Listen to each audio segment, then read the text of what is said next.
Selamat datang di Beranda Asta Cita, ruang berbagi inspirasi, cerita dan langkah penuh makna.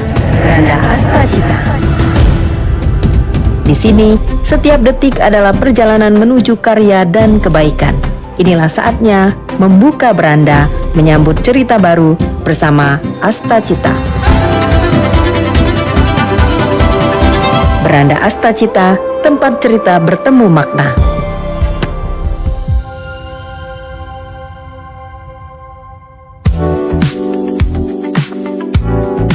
Pendengar Beranda Asta Cita, pagi hari ini kita akan berbincang-bincang mengenai pemenuhan hak gizi anak ya. Kedua narasumber nanti akan kami hadirkan untuk Anda. Tapi sebelumnya kami ingatkan kembali untuk Anda, silakan bergabung di line telepon 0711369977 dan juga WhatsApp di 0821 79279090 atau Anda bisa langsung nanti ke aplikasi RRI Digital dan juga akun YouTube RRI Pro 1 Palembang. Masih bersama saya Tata Edin. Kita tahu pendengar dalam upaya memastikan setiap anak Indonesia mendapatkan hak gizi yang layak, peran berbagai pemangku kepentingan itu menjadi sangat penting, termasuk perusahaan jasa boga yang berperan langsung dalam penyediaan makanan sehari-hari, ahli gizi, dan masih banyak lagi. Melalui standar kualitas dan komitmen terhadap keamanan pangan, industri jasa boga juga diharapkan mampu mendukung tumbuh kembang anak secara optimal. Nah, pagi hari ini kita akan berbincang-bincang bersama narasumber yang sudah hadir di Studio Persatu Palembang dan juga yang sudah tersambung melalui aplikasi Zoom di pagi hari ini ya. Saya sapa terlebih dahulu. Pagi hari ini di Studio Persatu Palembang sudah hadir Ibu yang cantik jelita, Ketua Asosiasi Perusahaan Jasa Boga Indonesia, Abji Sumsel, Ibu Sulaiha Esos. Selamat pagi, Assalamualaikum. Selamat pagi buat semuanya. Baik. Gimana perjalanan ke sini, lancar ya, Bu? Alhamdulillah lancar karena weekend kan, nggak banyak yang masih tidur. Jadi nggak ada macet-macetan begitu ya, nggak ada ya.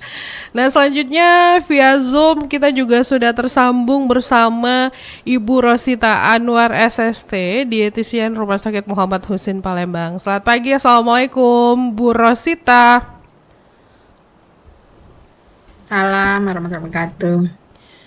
Nggak sibuk pagi hari ini, Bu? Sibuk di rumah karena hari libur, jadi menyiapkan untuk anak-anak, makanya nggak bisa datang ini. Oh gitu ya, ibu lah ya, biasa kerempongan pagi hari ya.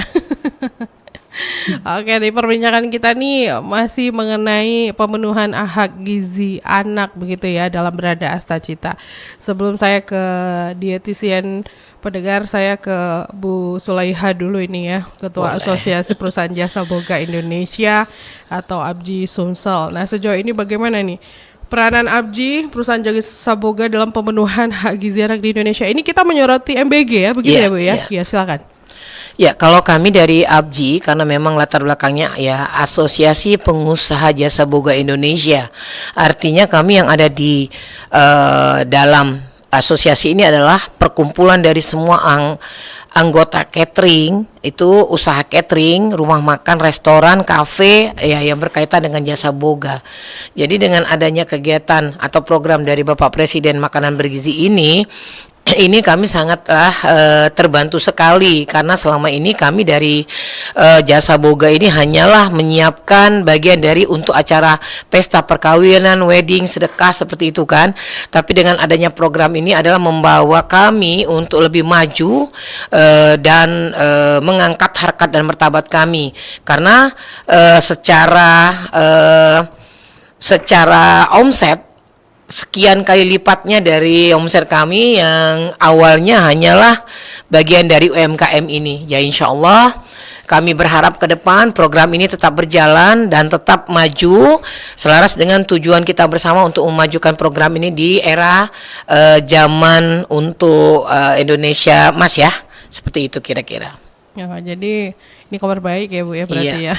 Dan kegiatan yang patut diapresiasi begitu ya.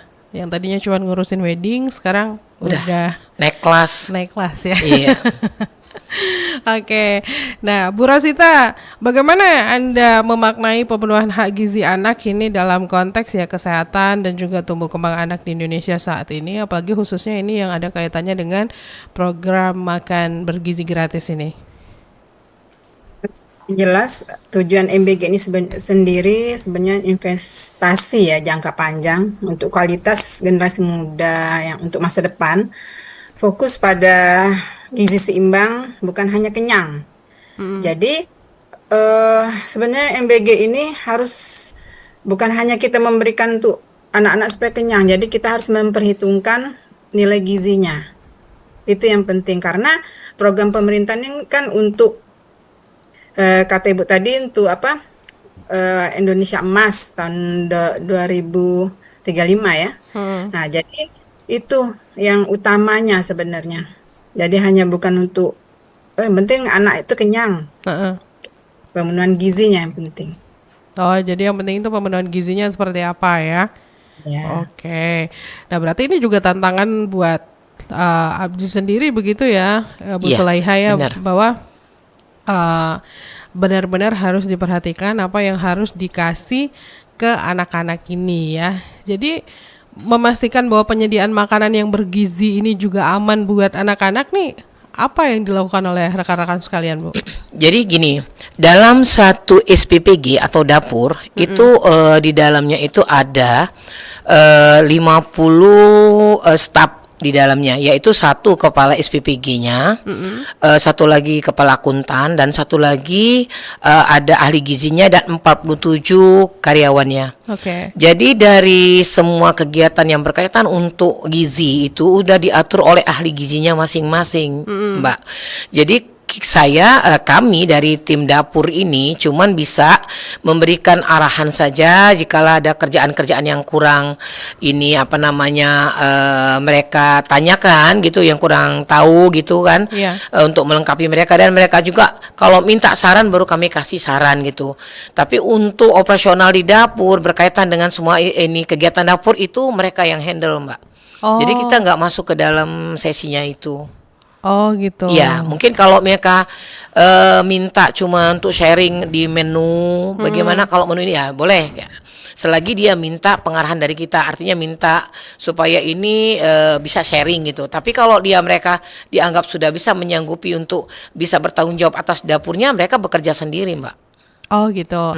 Berarti pihak kita tuh cuma menyiapkan bahan-bahannya saja ya, sesuai Ya. dengan menu yang maksudnya menyiapkan bahan terus mengolah sesuai dengan arahan dari ahli gizi ini gitu. Enggak, jadi gini Bu, ini Mbak, dalam satu dapur itu kami sebagai mitra yayasan, Oke. kami yang punya dapur, itu dapur kami sudah disewakan. Jadi kami tidak masuk ke dalam sistemnya dapur. Oh Jadi iya, dia iya. 47 karyawan itu dengan bagian-bagian dan SOP-nya masing-masing sudah berjalan.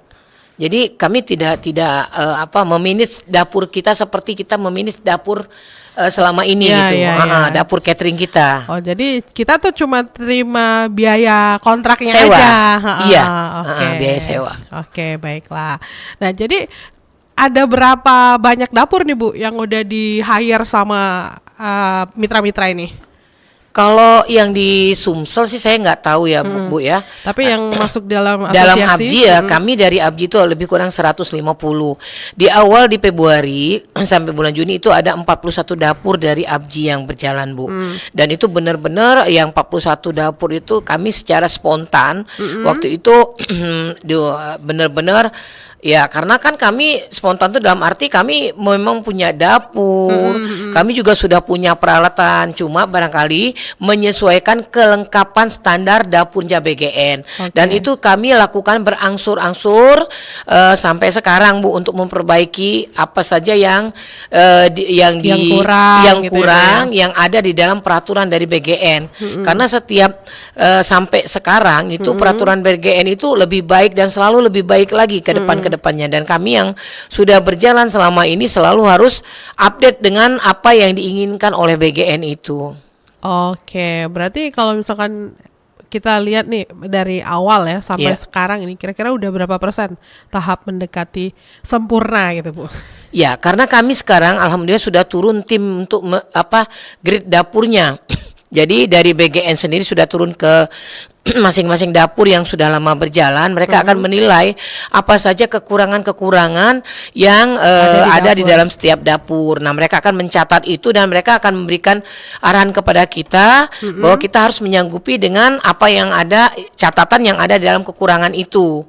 Dan alhamdulillah itu sudah berjalan. Ada yang sudah 100%, ada yang 80%, ada yang 90%. Jadi proses itu suka tidak suka karena kita kan sudah jalan dan masuk ke dalam sistem, kita harus menyanggupi apa yang harus kita jalani dengan standar yang ada. Oke. Berarti ini kontraknya per tahun apa per bulan? Per tahun. Per tahun ya? Iya. Oke. Baik, nah saya ke Bu Rosita kembali nih. Bu Rosita, sebenarnya indikator utama yang menunjukkan bahwa hak gizi anak ini telah terpenuhi dengan baik ya, mungkin entah itu dari sisi kualitas, kuantitas maupun keberagaman makanannya, itu seperti apa, Bu? Sebenarnya kalau kualitas makanan itu kita lihat dari standar zat gizi dan kebersihan. Jadi kalau seperti di rumah sakit itu memang ibaratnya instalasi gizi, ini dapurnya kalau di BGN mungkin ya itu kalau kami instalasi gizi itu memang memenuhi standar. Jadi dari penerimaan itu harus ada spesifikasi. Kalau misalnya tidak sesuai spesifikasi, kami kembalikan ke penyedia kayak itu. Jadi kami mengawasi dari awal pemesanan sampai dengan distribusi. Nah, setelah itu kita lihat, cek juga zat kandungan yang ada di dalam bahan makanan tersebut. Nah, begitu juga di MBG. Jadi semua anak-anak itu berhak mendapatkan pemenuhan gizi. Selain kebersihan juga harus bervariasi makanannya.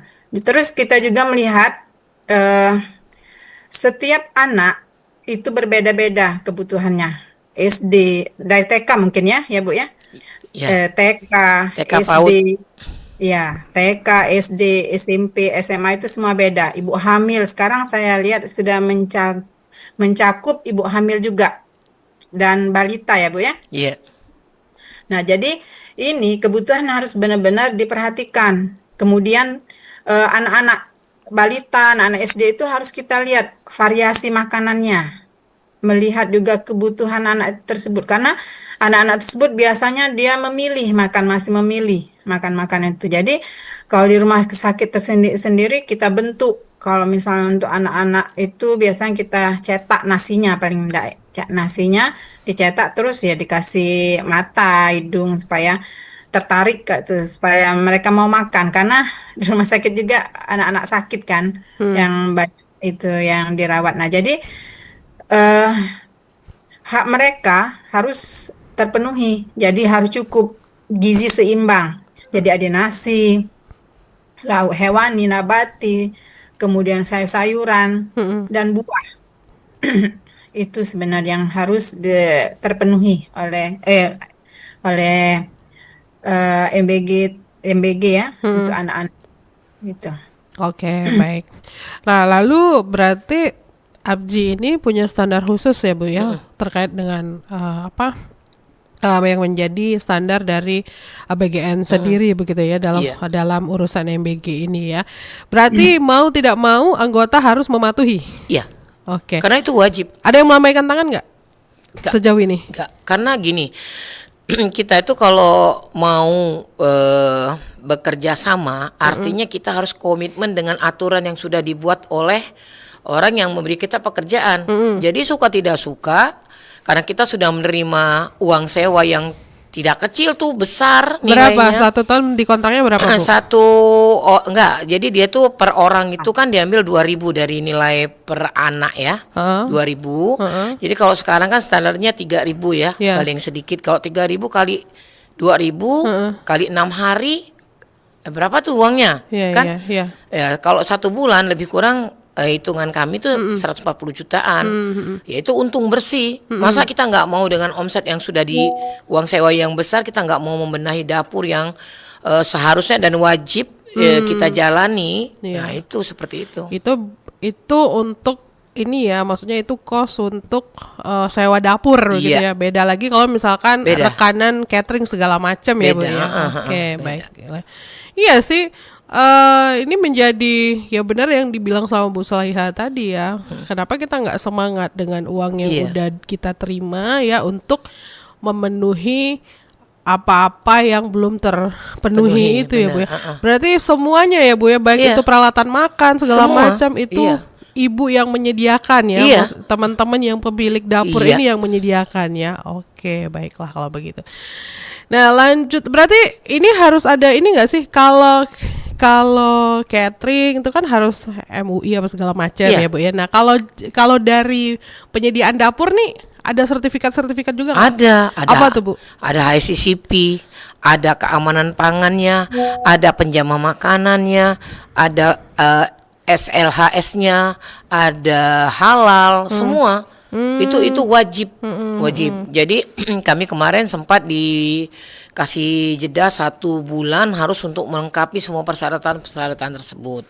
Nah, maka itu karena kenapa harus ada sertifikat itu, karena yang berkaitan dengan sertifikat itu mereka akan datang survei langsung ke lokasi dapur untuk melihat kelengkapan yang berkaitan dengan keamanan pangannya.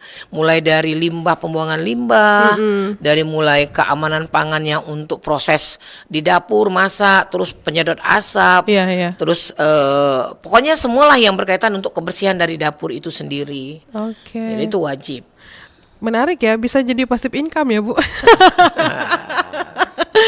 Oke, baiklah. Lanjut lagi nih saya ke Bu Rosita kembali. Nah, Bu Rosita, biasanya masalah gizi yang paling dominan begitu ya yang dihadapi oleh anak-anak Indonesia ya, oleh anak-anak kita lah ya yang di wilayah Palembang dan sekitarnya ini. Apa nih Bu? Apakah mungkin ya bisa dibilang stunting, wasting, atau mungkin obesitas atau malah kekurangan gizi begitu? Banyak di daerah-daerah terutama ya itu stunting. Kalau di kota-kota obesitas. Obesitas. Karena kalau di daerah itu mereka kan tidak mengerti ya soal gizi, paling hanya makan seadanya, misalnya nasi sama sayur. Ya. Nah, eh, diharapkan MBG ini bisa membantu anak-anak tersebut yang misalnya kekurangan orang tua yang kekurangan dalam income-nya, bisa membantu anak-anak tersebut mencukupi gizinya walaupun hanya makan. Maksud itu hanya makan di sekolah saja sama hanya 1 kali Oke. sehari. Tapi memang itu tidak mencukupi sebenarnya, tetapi bisa membantu, paling tidak mengurangi. Nah, kalau di anak-anak di Palembang ini, di kota, biasanya itu obesitas karena selain dia MBG, biasa masih minta jajan seperti anak saya contohnya. Iya. Kan sudah ada MBG, pasti mereka minta uang jajan kayak itu. Nah, jadi ini masalah anak-anak yang sangat krusial ya, Mbaknya ya.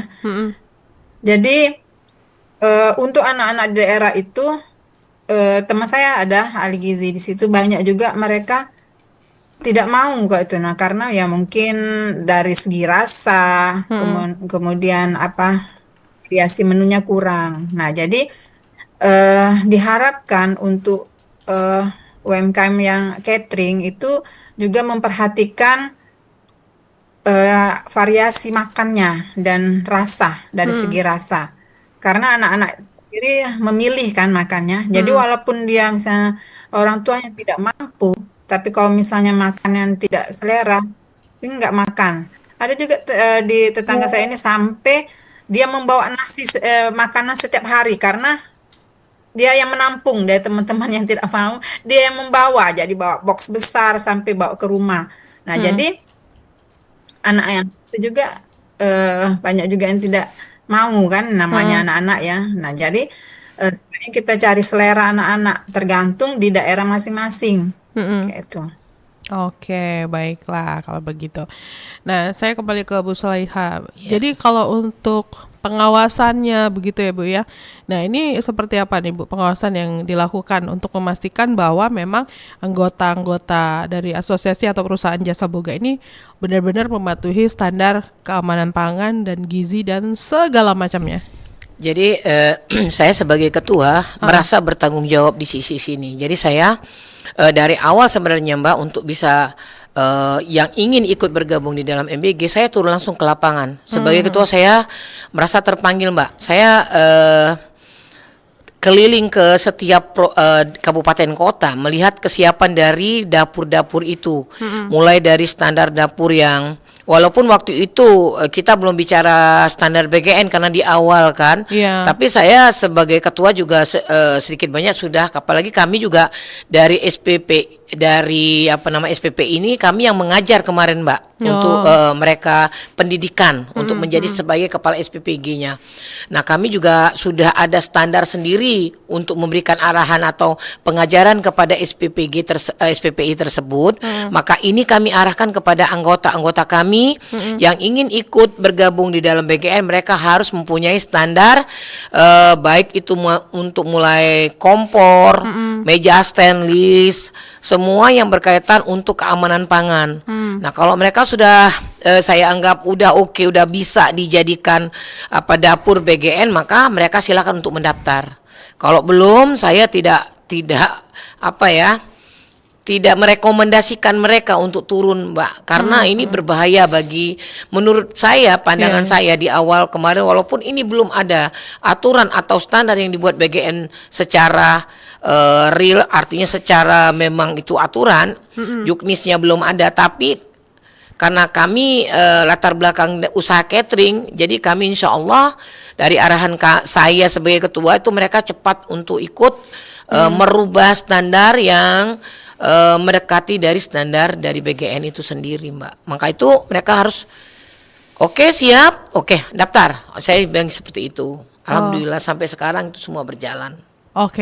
Nah tapi kan namanya kadang tuh kita kalau misalkan dari yang belum biasa, ini kan harus benar-benar effort yang luar biasa gitu ya Bu, yang usahanya memang luar biasa ya. Ada nggak teman-teman yang sedikit bilang, aduh gimana ya Bu ya, rasanya nggak sanggup gitu. Gimana tuh Bu? Kalau mereka tidak sanggup untuk ikut dengan BGN ini, memang itu saya sudah kasihkan cerita ataupun harapan-harapan mereka ke depan seperti apa. Karena saya sempat kemarin mensosialisasikan bagaimana standar BGN ini, terus omset yang kita dapatkan, berapa bagian dari data, jumlah pembelian kita ke mereka, tanggung jawab kita seperti apa, itu sudah saya kasih gambaran di awal. Jadi kalau mereka memang mau mundur, memang dari awal mereka sudah tidak masuk ke dalam sistem. Tetapi kalau memang mereka mau masuk, sampai hari ini mereka tidak ada yang mengeluh, mereka malah merasa ini program yang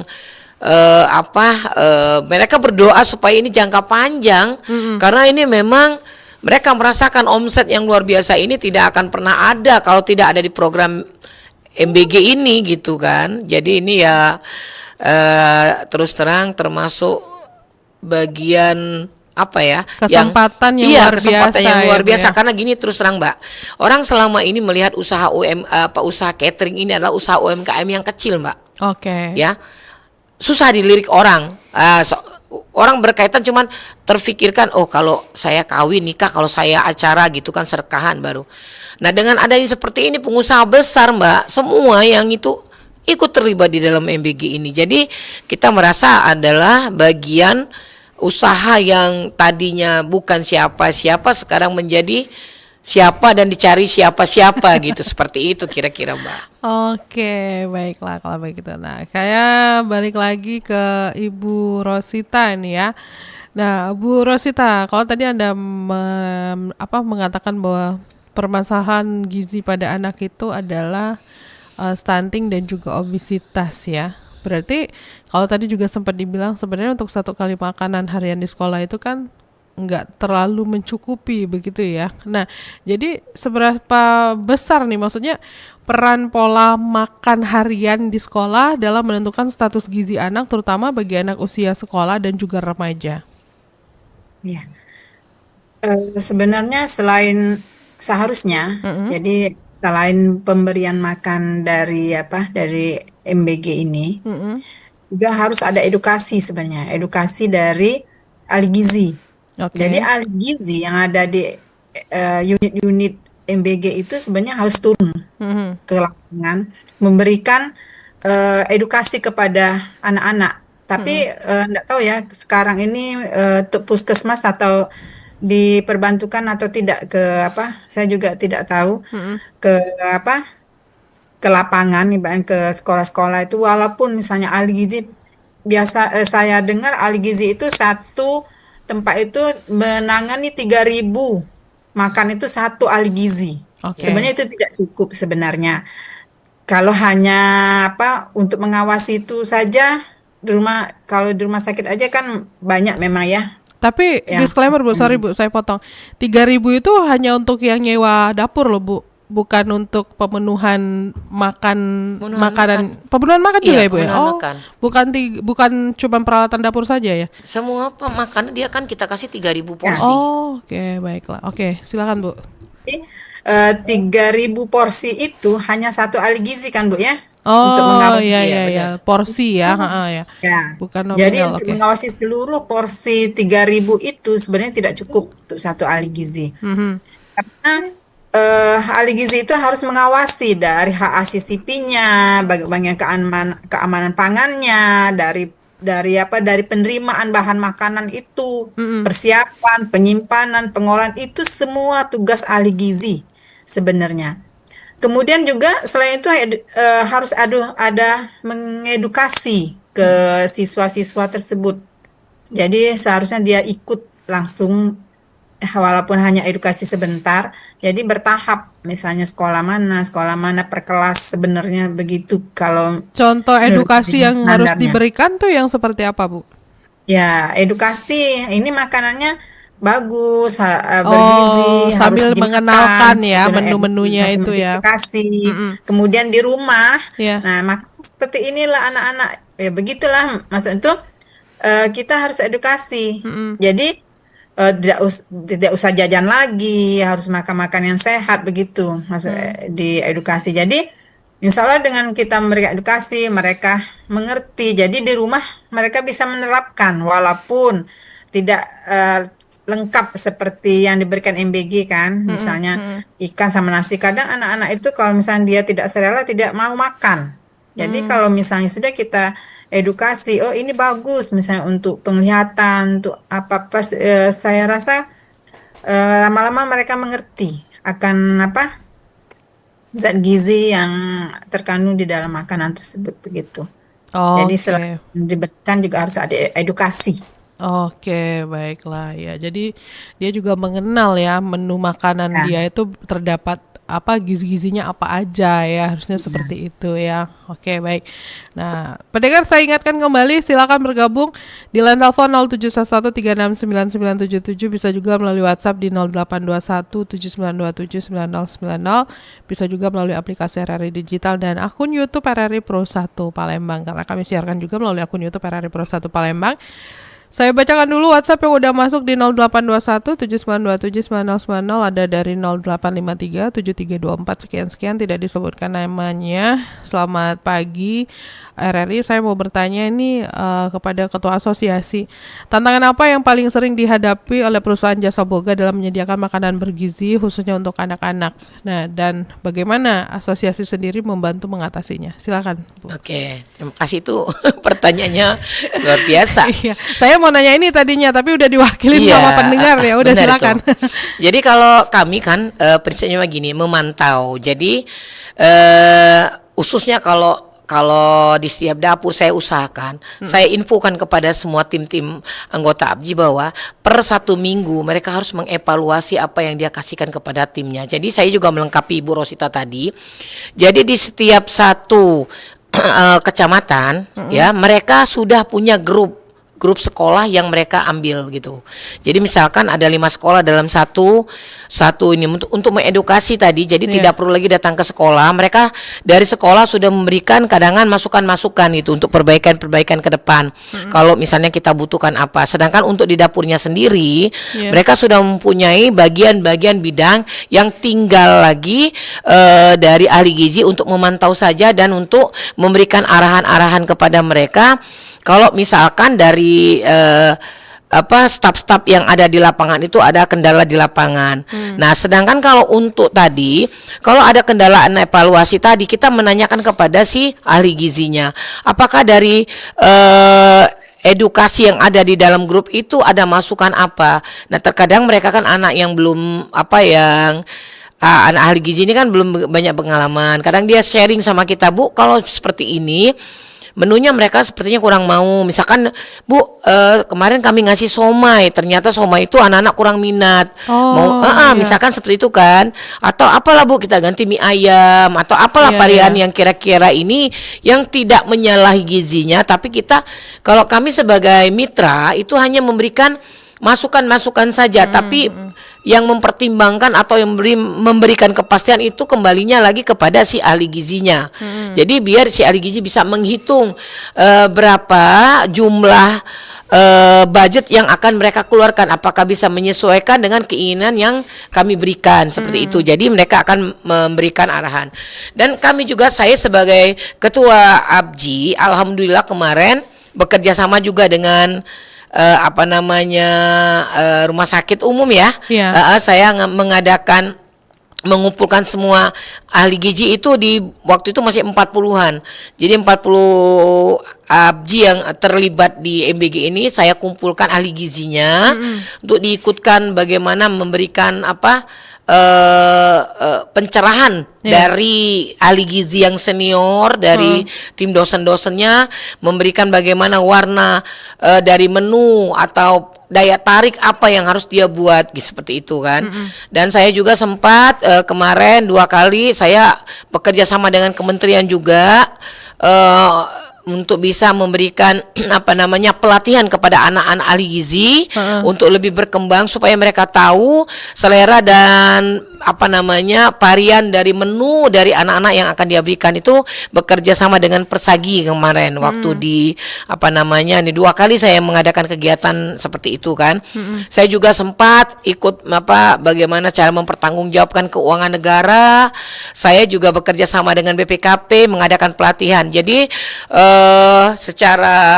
secara umumnya artinya saya sebagai ketua tidak hanya menjadi penonton. Dari awal saya sudah masuk ke dalam sistem bagaimana membuat satu standar dapur yang memang benar-benar baik dan bisa masuk ke dalam aturan dalam standar PGN.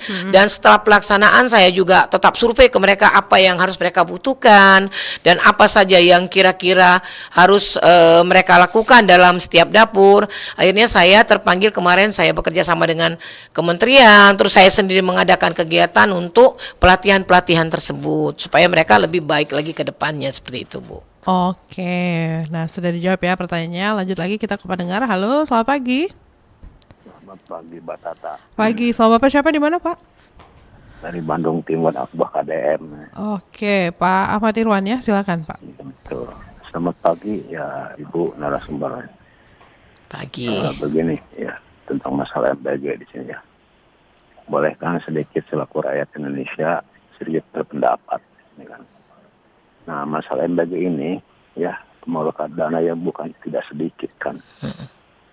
Makanan gizi gratis kan. Gratis dari mana itu kan? Pasti gratis. Tapi kan nanti itu program terlanjur basah. Nanti takutnya dikembalikan lagi ke rakyat kan. Kenapa demikian? Contoh seperti begini, bahan-bahan pokok semakin merangkak naik, pajak juga sama.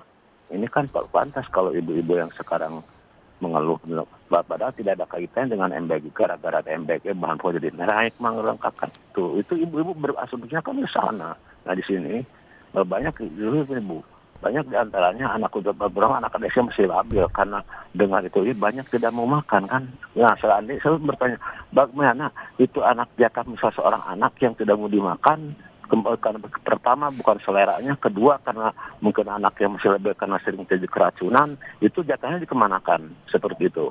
Nah kemudian cara mengawasinya seperti apa? Begini, misalkan jatah 10.000 umpamanya ini buat MBG, ternyata diterapkan kepada anak didik misalkan 8.000 atau 7.000. Nah bagaimana ini sebetulnya begini, program terlanjur basah berapa saya? Enggak, maksudnya pertanyaannya apa nih Bu? Pertanyaannya? Sejauh mana pengawasan seandainya terjadi penyelewengan, misalkan jatah 10.000 ternyata 8.000 yang diterapkan itu Mbak Tata. Terima kasih itu. Oke, terima kasih Pak Ahmad Irwan ya. Bu Sulaiha mungkin bisa dijawab, silakan. Bisa. Jadi izin Bapak, Ya. itu sebenarnya pertanyaannya juga baik sekali Pak. Kami juga akan memberikan sedikit sepengetahuan kami Pak. Jadi si ahli gizi ini membuat satu menu ya, menu dengan jumlah dari setiap harganya ada. Dari nilai harga yang ada itu nanti akan dihitung oleh si akuntannya. Iya. Nah, maka akan keluarlah angka Iya. dalam setiap porsinya. Iya. Nah, mereka ini akan diawasi oleh BPKP langsung. Jadi memang Pak jangan salah Pak ya. Ini tidak berjalan sendiri-sendiri. Iya, iya. Mereka ini ada pengawasan semua, baik dari inspektoratnya, dari BGN, dari BPKP, gitu kan, dari BPK turun. Ini kalau memang ada penyelewengan Bapak ragukan tadi, saya yakinkan Pak, ini mereka akan tidak main-main, ini bisa ada hukum yang mengatur Pak. Jadi memang ini jumlah uang yang besar yang dipertanggungjawabkan kepada setiap SPPG, dan dia juga harus mengelola uang ini dengan secara baik dan harus bertanggung jawab atas apa yang dia lakukan. Seperti itu yang sepengetahuan saya ya Bu ya. Seperti itu. Baik. Sudah jawab ya pertanyaannya. Lanjut lagi, silakan. Halo, selamat pagi. Halo, selamat pagi. Ya, sama Mbak siapa di mana Mbak? Ini sama Vina lagi di jalan, Mbak. Silakan Mbak. Iya, ini saya tertarik sekali mendengar tadi kan ada dari Abji ya. Mm-mm. Dari Oh Abji. iya. Nah, saya izin tanya nih, kalau seandainya kita menjadi mitra binaan atau mitra seperti itu gimana ya? Karena untuk pengusaha kuliner yang mungkin kayak saya baru pemula gitu, ingin iya. gitu loh Mbak, mau Iya, iya. menyediakan makanan juga segala macam. Syaratnya apa aja mungkin bisa di-share? Baik. Iya, Terima kasih Mbak Vina. Sama-sama. Ya. Nah, ini juga pertanyaan menarik. Iya. Waduh, terima kasih. Silakan Bu Sulaiha. Banyak Ya. yang ingin Iya. berpartisipasi Iya. berarti kan? Ya, Iya. silakan. Jadi saya juga kalau untuk Sumatera Selatan sendiri anggota ABJI kami ada 700 untuk 17 kabupaten, 17 DPC, dan ada di situ binaan kami. Binaan kami itu UMKM di situ. Nah, binaan UMKM kami inilah yang kami ikut nih walaupun Sertakan dia ya. Misalnya walaupun roti, ya kan, ya, roti seperti itu ya. apa yang bisa dia buat Ya. untuk bisa mensupport kami yang sedang menjalankan ini kan. Nah, binaan kami ini kalau kita mau masuk anggota ABJI kita harus ada legalitas perusahaan, Oke. perizinan tadi. Nah, itu masuklah ke dalam ABJI. ABJI. Dan saya juga pastikan bahwa wilayah dia punya dapur. Oh. Terkadang orang punya legalitas tapi nggak punya dapur Iya, gitu iya, kan. iya. Jadi harus wajib punya dapur, walaupun istilahnya dapur standar apa, yang penting dia sesuai dengan grade yang akan dia ambil gitu kan. Yang kedua, kalau dia memang mau bergabung di dalam UMKM-nya Asosiasi, ABJI, binaan ABJI, itu mereka akan kami masukkan dalam satu grup dan mereka akan kami bina. Berandai nanti mereka dalam setiap 1 bulan mereka akan kami kumpulkan, akan kami ajarkan bagaimana cara membuat makanan yang ini, yang itu. Artinya semua pengetahuan masalah jasa boga akan kami sharing ke mereka. Nah, bila mana mereka sudah bertahap naik kelas satu persatu, misalkan udah pintar ini, kita lepas, kita suruh dia buat legalitas, maka dia akan bergabung di ABJI-nya junior. Jadi kita tetap, dia tidak harus bertahan di binaan saja. Berarti ABJI itu ada apa aja? ABJI senior, ABJI junior? Iya, senior itu, kalau senior itu mereka sudah punya grade A. Oh. Jadi grade A itu adalah orang yang bisa melayani pabrik, Oh, iya. melayani skupnya banyak gitu. Jadi kalau dia sudah naik kelas ke juniornya, jadi kalau misalkan kami ada pesanan orderan nasi kotak, nasi box, misalkan ada event-event gitu, bisa kita supply dari kami gitu. Tapi kalau dia masih di bawah, dia akan supply yang makanan-makanan dari UMKM mereka saja. Oh gitu. Seperti itu. Heeh. Berarti selama pemenuhan MBG ini UMKM dilibatkan ya? Dilibatkan semua. Oke, Ya, baiklah. karena dia tidak punya, pokoknya kita dalam ABJI ini tidak ada perbedaan. Jadi kita saling sharing, saling bantu, dan kita juga saling membantu. Iya. Mana yang kira-kira tim kita yang kurang, yang Iya. butuh support, kita akan support. Oke, baiklah kalau begitu. Nah, lanjut lagi, saya ke Ibu Rosita lagi nih ya, balik lagi ke soal gizi begitu ya. Jadi dalam praktiknya itu kan pemenuhan gizi itu sering terkendala ya faktor ekonomi lah ya Bu Rosita, bisa dibilang begitu ya, ataupun kebiasaan keluarga. Nah, adakah strategi yang mungkin paling realistis lah ya dan juga efektif untuk memastikan bahwa anak ini tetap mendapatkan gizi optimal? Sebenarnya di di daerah kita ini banyak ya, tidak harus mahal, Ya. tetapi mereka harus mengerti. Bisa telur misalnya untuk proteinnya, bisa sayur-sayur yang ada. Ya. Jadi tidak harus mahal untuk makan makanan yang bergizi. Jadi itulah pentingnya edukasi sebenarnya. Banyak masyarakat-masyarakat itu yang tidak mengerti akan zat gizi ya. Yang penting makan gitu. Yang penting misalnya hanya makan sama nasi. Ya. Nah, itu kan semuanya karbohidrat. Iya. Tidak seimbang zat gizi yang diterima. Sebenarnya apapun bisa. Ikan teri itu pun sudah mengandung, ibaratnya sudah mengandung protein. Jadi tidak harus yang mahal, apapun itu bisa. Misalnya uang tidak cukup, makan sama tempe aja cukup, ibaratnya sama sayur. Tempe itu kan mengandung protein, bukan protein hewani. Itu untuk sekarang ini jadi program pemerintah itu stunting itu untuk meningkatkan untuk pengetahuan dari orang tua dan anak itu sendiri. Nah, kalau untuk pemenuhan zat gizi ini, yang MBG ini banyak masyarakat memang sangat-sangat terbantu. Tetapi itulah banyak juga anak-anak tidak mau. Jadi akhirnya diberikan ke temannya yang mau menampung, kayak itu. Jadi menurut saya strateginya harus melihat ke depan. Bagaimana apa yang disukai anak-anak, tetapi tidak mengurangi zat gizi yang terkandung di dalam makanan tersebut. Yaitu. Jadi memang banyak ahli gizi yang baru ya, yang saya lihat di MBG ini yang belum terlalu ya, sebenarnya teori sama praktek itu sangat berbeda sebenarnya. Kalau praktek di lapangan bagaimana, terus harus kuat dalam tekanan. Kalau anak-anak sekarang kan, kalau Gen Z ini banyak juga yang tidak tahan dari tekanan. Bagaimana pekerjaan itu dilimpahkan kepada kita, bagaimana cara memanage makanan, uang. Jadi benar kata Ibu Soleha tadi, dari ahli gizi itu tugasnya dari awal sampai menghitung semua zat gizinya dan biayanya. Itu tugas ahli gizi sebenarnya. Jadi mereka harus benar-benar paham. Jadi kan di RSMH ini banyak mahasiswa-mahasiswa yang PKL. Jadi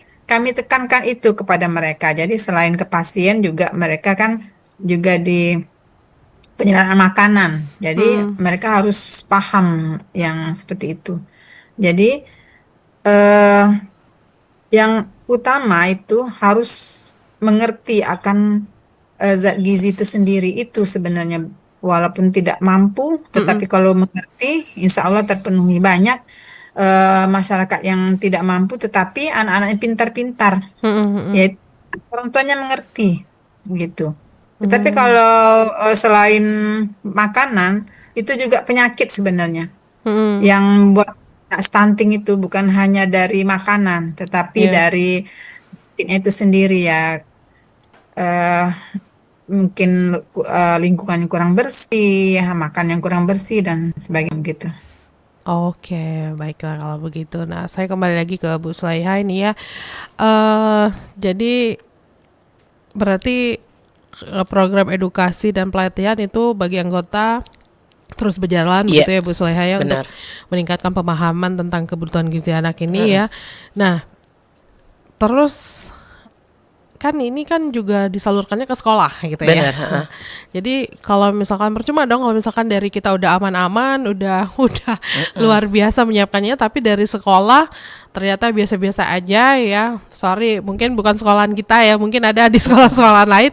Nah, apa harapan Abji sendiri kepada ya sekolah-sekolah ini, terus juga ke orang tua ya? Kalau misalkan kan ke pemerintah kan pasti mungkin ya sudah sering lah begitu ya berinteraksi langsung begitu. Nah, untuk ke sekolah dan ke orang tua ini gitu. Ya, sebenarnya gini, Mbak.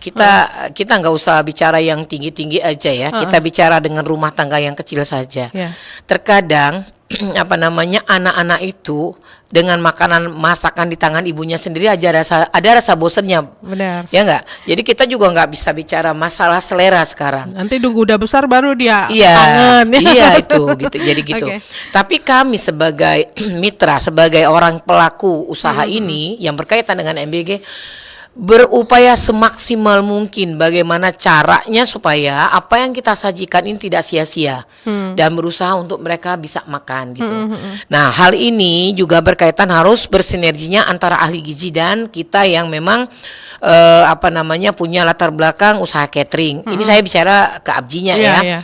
Jadi saya selalu menyatakan kepada semua mitra yang berkaitan dengan ini di bawah Abji, saya harus menyatakan kepada mereka, tolong dong dikontrol ahli gizinya. Paling tidak ditanyakan. Dan kalian tolong kasih masukan. Jadi walaupun sekecil apapun terkadang ilmu yang kita berikan tuh kadang-kadang mereka tidak terfikirkan dengan hal apa yang harus dia jalani gitu kan. Benar. Ya misalkan olahan. Banyak varian kalau untuk buat ayam, misalnya tadinya ayam dia taunya diopor, digoreng, Kentucky, KFC gitu kan, diolah bisa. Ayam itu dibuat misalkan sate lilit ayam gitu kan, atau bisa juga buat bola-bola daging atau bola-bola ayam, macamnya banyak hal yang variatif lah gitu kan. Itu kalau kita mencoba untuk inspirasi bagaimana membuat selera anak bisa Biar nggak bosan ya. Tapi kembali lagi kepada si anaknya, dan saya juga minta kepada orang tuanya juga untuk bisa memberikan pengertian kepada anaknya bahwa apapun yang dikasihkan itulah pemberian, artinya bagian dari rezeki yang Allah berikan kepada mereka, dan mereka tidak boleh tidak mensyukuri apa yang mereka dapatkan. Karena dari hal kecil aja kita kalau tahu anak-anak sudah diajarkan bersyukur, maka ke depan insya Allah rezeki apa yang akan Allah berikan kepada anak tersebut, maka mereka akan selalu mensyukuri apa yang dia dapatkan. Seperti itu lebih kurang. Oke. Tapi sejauh ini habis ya Bu? Gimana? Laporan dari rekan-rekan yang menyediakan makanan itu dari pihak sekolah tuh ludes semua gitu. Iya, tapi saya kembali lagi ya. Ini maaf, kalau di daerah ini hampir semua daerah ya, kabupaten kota, mereka memang membutuhkan. Karena memang istilahnya jarang dia ketemu dapatkan sama makan ayam itu makanan-makanan kalau enggak apalagi ini anak pondok kan katanya kalau nggak hari Jumat nggak dapat makanan ini ya. Nah, jadi itu memang kita juga nggak bisa memastikan dalam satu tempat itu orang tuh harus suka. Nah, kadang ada yang sekolah memang mungkin tingkat ekonominya tinggi kan, dan mungkin ya dia makan dengan menu-menu yang sudah dibuat orang tuanya, misalkan dia banyak jajan di luar juga kan, ini ya artinya perbandingannya makanan instan ya Bu. Iya, perbandingan itu. Maka nggak akan bisa kita bandingkan dengan apa. Tapi yakinkan pada diri. Menurut saya, kalau anak biasa makan di rumah dengan masakan orang tuanya, yakin dia akan selera dengan apa yang kita sajikan di MBG ini. Iya. Seperti itu gambarannya. Tapi ini sorry Bu, mumpung ingat, kalau menu berarti sama aja. Maksudnya gini, kan tadi mumpung kita lagi ingat kan ada sekolah-sekolah nih yang ekonominya ke atas gitu ya. Apakah tetap sama mendapatkan? Tidak ada perbedaan. Sama semua ya Bu? Iya Mbak, karena jadi kita mau dimakan apa enggak berarti urusan si anak balik lagi karena ya. kita anak Indonesia, Mbak. Iya. Semua ya. Dan budget juga sama. Nggak ada. Cuma barangkali varian dari olahan dari setiap dapurnya yang membedakan. Oke. Nggak akan pernah beda-beda Oke. apanya, enggak. Sama aja Iya. ya. Oke, baiklah kalau begitu. Nah, ini seru ya, ternyata kita tuh memang harus mencintai sesuatu dulu pendengar ya. Iya. Jadi semakin paham dan semakin banyak informasi yang kita dapat ya. Jangan apa-apa kita pandang sebelah mata, terus jangan apa-apa ngejudge langsung gitu Bener, ya Bu iya. ya. Harus tahu dulu permasalahannya. Iya, permasalahan. Bener. Saya dihadapkan dengan kedua narasumber yang semangat, yang mengedukasi ini, wah luar biasa. Sebenarnya masih banyak list pertanyaan, tapi udah mau jam 9. Nah, sebelum diakhiri perbincangan kita di pagi hari ini, mungkin kedua narasumber ada yang mau disampaikan ya kepada pendengar dan juga pemirsa RRI. Saya mulai dulu dari Bu Rosita ya, silakan Bu Rosita. Apa yang mau Baik. disampaikan? Ya, silakan. Tapi kita memang benar kata Ibu Salayata harus bersyukur. Apapun yang kita terima, kita Iya. kita makan nih Mbaknya. Karena eh, pemerintah ini tujuannya kan untuk mengurangi anak-anak stunting, terus mencerdaskan anak bangsa, walaupun hanya satu kali itu, kalau sudah zat gizi sudah cukup harus dimakan. Jadi orang tua yang ada itu harus juga menjelaskan kepada anaknya bahwa makanan yang diterima itu adalah bagus. Jadi saran saya, kecukupan gizi itu harus benar-benar terpenuhi, walaupun dengan apa adanya yang ada di rumah. Misalnya setelah MBG sudah itu kan di rumah harus dilanjutkan ini. Nah, di rumah ini ya harus diedukasi juga anak-anak, jangan terlalu banyak jajan. Bila perlu, kalau misalnya sudah dapat MBG ini sudah tidak usah dikasih duit jajan lagi. Jadi mereka benar-benar apa yang telah diberikan itu dimakan. Kalau misalnya masih tetap diberikan uang jajan, mereka kadang nggak usahlah makan, nggak selera, jadi masih bisa jajan kan, karena bisa jajan. Jadi saya harapkan orang tua juga harus memberi pengertian pada anak-anak, kemudian harus membatasi uang jajan, bila perlu tidak usah diberikan jajan. Insya Allah kalau misalnya tidak diberikan jajan, makanan yang diberikan itu pasti habis kayak itu. Mungkin itu saja yang bisa saya sampaikan. Oke. Terima kasih. Baik. Kalau Bu Sulaiha apa nih yang mau disampaikan? Kalau saya lebih kepada saya perwakilan dari ABJI-nya ya. Jadi kalau saya bicara ABJI itu Asosiasi Jasa Boga, artinya saya bicara pengusaha jasa boganya. Kami dari ABJI berharap sekali kalau program ini terus dan terus.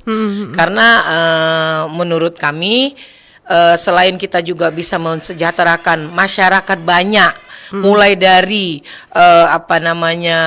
karyawan yang terlibat dengan berapa jumlah yang banyak di sekitaran dapur kita, ya, juga melibatkan UMKM, juga melibatkan masyarakat sekitar, banyak hal yang positif yang didapatkan dengan program ini. Dan kami juga sebagai mitra juga di sini sangat sejahtera gitu kan. Jadi ini perputaran satu ekosistem yang sangat dibutuhkan dalam setiap masyarakat.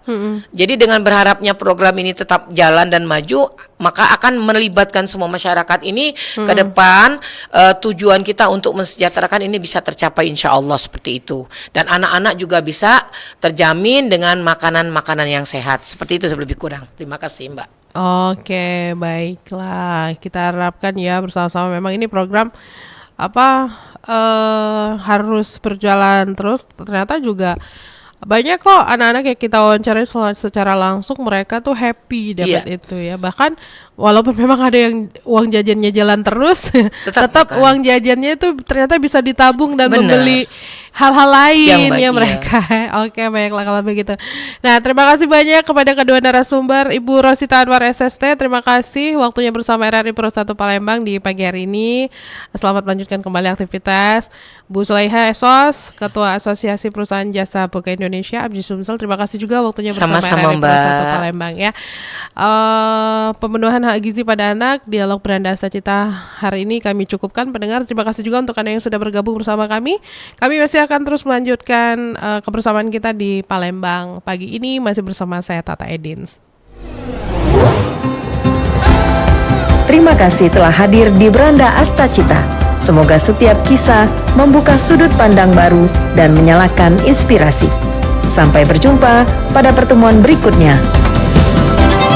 Beranda Asta Cita.